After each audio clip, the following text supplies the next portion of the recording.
नमस्कार, मी अमोल मोरे आणि आपण पाहतात बीज डंका. भारत, आशिया आणि जगभरातील अर्थव्यवस्था, उद्योग, विश्व, गुंतवणूक, ऊर्जा, कमोडिटी बाजार आणि शेअर बाजारातील मोठ्या घडामोडींचे सखोल विश्लेषण घेऊन आम्ही पुन्हा एकदा तुमच्या भेटीला आलो आहोत. आजच्या विशेष बुलेटिन मध्ये आपण अशा 5 महत्त्वाच्या घटनांचा आढावा घेणार आहोत ज्यांचा थेट परिणाम भारताच्या अर्थव्यवस्थेवर, उद्योगांवर, गुंतवणूकदारांवर आणि सर्वसामान्यांच्या खिशावर होतो. जागतिक ऊर्जा बाजारात पुन्हा एकदा इराण चर्चेच्या केंद्रस्थानी आला आहे.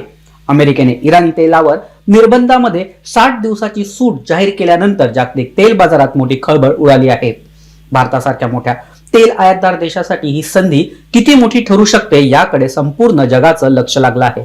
दुसरीकडे भारतातील ऊर्जा क्षेत्रात इतिहास घडवण्याच्या दिशेने अदानी समूहाने पाऊल टाकले आहेत. अदानी पॉवरने तब्बल 2 लाख कोटी गुंतवणुकीची घोषणा करत पुढील दशकातील ऊर्जा क्षेत्राचं चित्र बदलण्याची तयारी सुरू केली आहे. दरम्यान जगातील सर्वात श्रीमंत व्यक्तीपैकी एक असलेले इलॉन मस्क यांना अवघ्या 2 दिवसात 23 लाख कोटी रुपयांचा धक्का बसला आहे.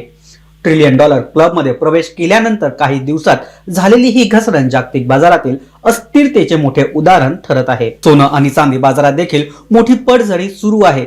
गुंतवणूकदार चिंतेत आहेत तर ग्राहक खरेदीसाठी उत्सुक आहेत. यामागे नेमकी कारणे काय आहेत हे देखील आपण समजून घेणार आहोत. आणि शेवटी मंगळवारी जवळपास 900 अंकांनी कोसळल्यानंतर भारतीय शेअर बाजाराने बुधवारी दमदार पुनरागमन केलं. सेन्सेक्स आणि निफ्टीने पुन्हा एकदा वेग पकडला असून गुंतवणूकदारांचा आत्मविश्वास वाढताना दिसत आहे. चला तर मग सुरुवात करूया आजच्या मोठ्या आंतरराष्ट्रीय आर्थिक घडामोडीपासून. जागतिक ऊर्जा बाजारात पुन्हा एकदा इराण केंद्रस्थानी आला आहे.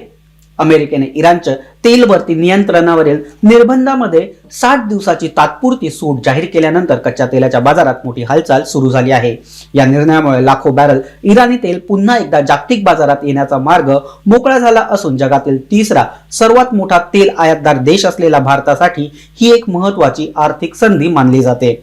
भारत दररोज सुमारे 55 लाख बॅरल कच्च्या तेलाची आयात करतो आणि देशाच्या एकूण गरजेपैकी जवळपास 88% कच्चे तेल हे आयातीवर अवलंबून असते. आर्थिक वर्ष 2025-26 मध्ये भारताचे कच्च्या तेलावरील आयात बिल हे 140 अब्ज डॉलरच्या आसपास राहण्याचा अंदाज व्यक्त केला जातो.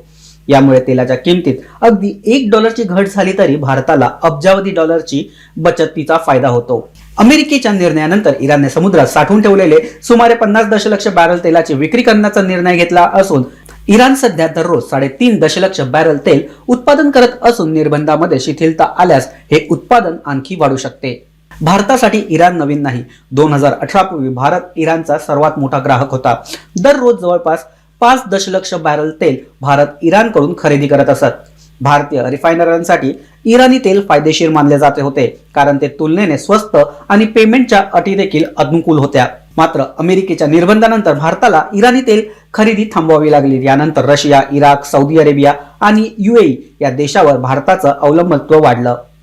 विशेषतः रशिया युक्रेन युद्धानंतर भारताने सवलतीच्या दरात रशियन तेलाची मोठ्या प्रमाणात खरेदी केली.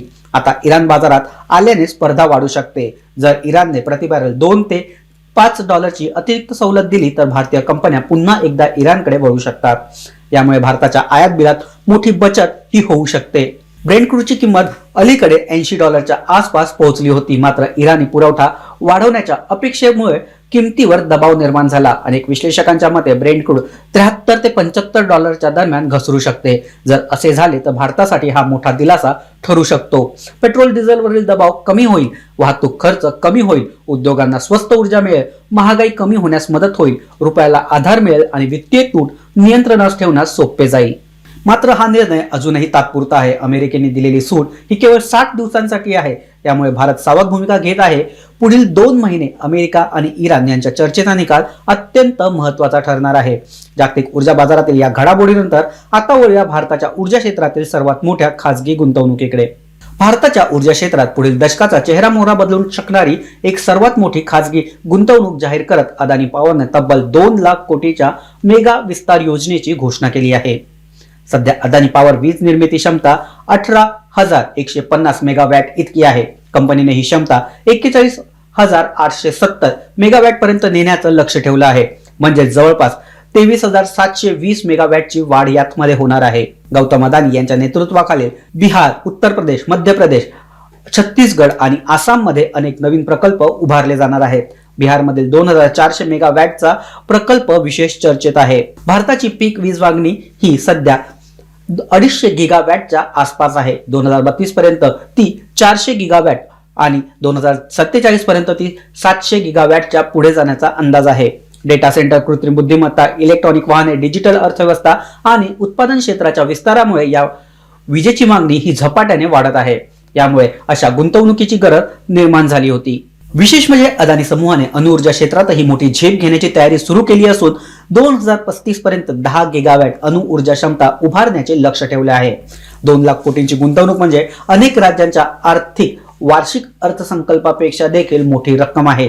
या गुंतवणुकीमुळे हजारो प्रत्यक्ष आणि लाखो अप्रत्यक्ष रोजगार निर्माण होण्याची शक्यता आहे. भारत $5 ट्रिलियन अर्थव्यवस्थेकडे वाटचाल करत असताना ऊर्जा क्षेत्राची क्षमता वाढवणे हे अत्यंत आवश्यक आहे. अदानी पॉवरची ही घोषणा या दृष्टीने ऐतिहासिक मानली जाते.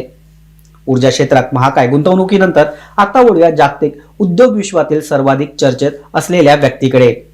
जगातील सर्वात श्रीमंत उद्योजक म्हणून ओळखल्या जाणाऱ्या इलॉन मस्क यांना अवघ्या 48 तासात आर्थिक इतिहासातील सर्वात मोठ्या धक्क्यापैकी एकाचा सामना करावा लागला. स्पेसएक्स आणि टेस्लाच्या मूल्यांकनातील घसरणीमुळे त्यांच्या संपत्तीत तब्बल $270 अब्ज म्हणजे सुमारे 23 लाख कोटींची घट झाली आहे. काही आठवड्यापूर्वीच इलॉन मस्क यांची संपत्ती $1 ट्रिलियन पुढे गेली होती. मात्र नफा वसुली, उच्च मूल्यांकनावरील चिंता आणि तंत्रज्ञान क्षेत्रातील विक्रीमुळे परिस्थिती झपाट्याने बदलली. स्पेसएक्सचे मूल्यांकन जवळपास $3 ट्रिलियन वरून $2 ट्रिलियन आसपास आले. म्हणजेच एका कंपनीचे बाजार मूल्यातून जवळपास $1 ट्रिलियन हे कमी झाले. $270 अब्ज रक्कम किती मोठी आहे याचा अंदाज यावरून येतो की भारतातील अनेक मोठ्या उद्योग समूहाच्या एकत्रित बाजार मूल्य हे एवढे असू शकते.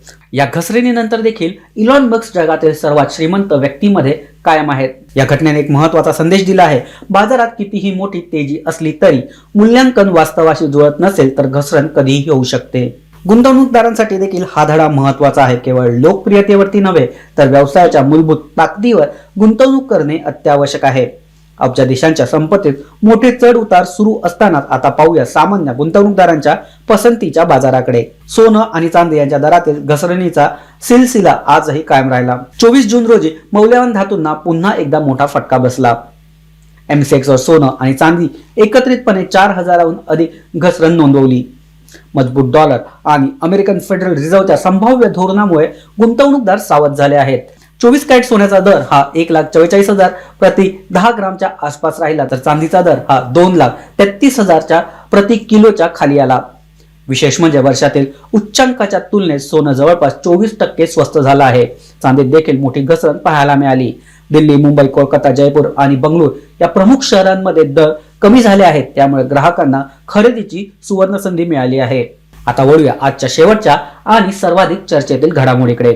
मंगळवारी जवळपास 900 अंकांनी कोसळलेल्या भारतीय शेअर बाजाराने बुधवारी दमदार पुनरागमन केलं. दिवसाच्या व्यवहारात सेन्सेक्सने 950 अंकाहून अधिकची वाढ नोंदवली तर निफ्टीने देखील 24,000चा महत्त्वपूर्ण टप्पा हा पार केला. कच्च्या तेलाच्या किमतीतील घसरण, परदेशी गुंतवणूकदारांची खरेदी, बँकिंग आणि IT क्षेत्रातील तेजी यामुळे बाजाराला मोठा आधार मिळाला. RBIचे गव्हर्नर संजय मल्होत्रा यांनी व्याजदर वाढीची घाई नसल्याचे संकेत दिल्याने गुंतवणूकदारांचा आत्मविश्वास हा वाढला आहे.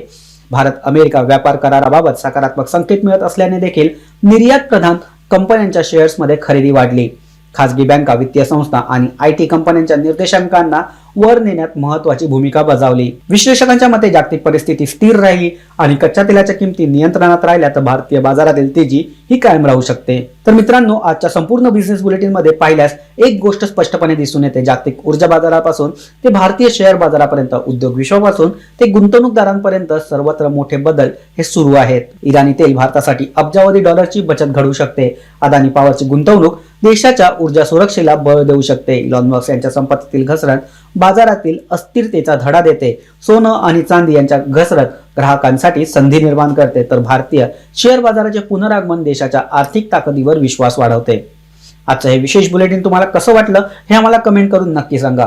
व्हिडिओ आवडला तर लाईक करा, मित्रपरिवारांसोबत शेअर करा आणि बीज डंका चॅनलला सबस्क्राईब करायला अजिबात विसरू नका. पुन्हा भेटूया नव्या घडामोडीसह, नव्या विश्लेषणासह. तोपर्यंत धन्यवाद.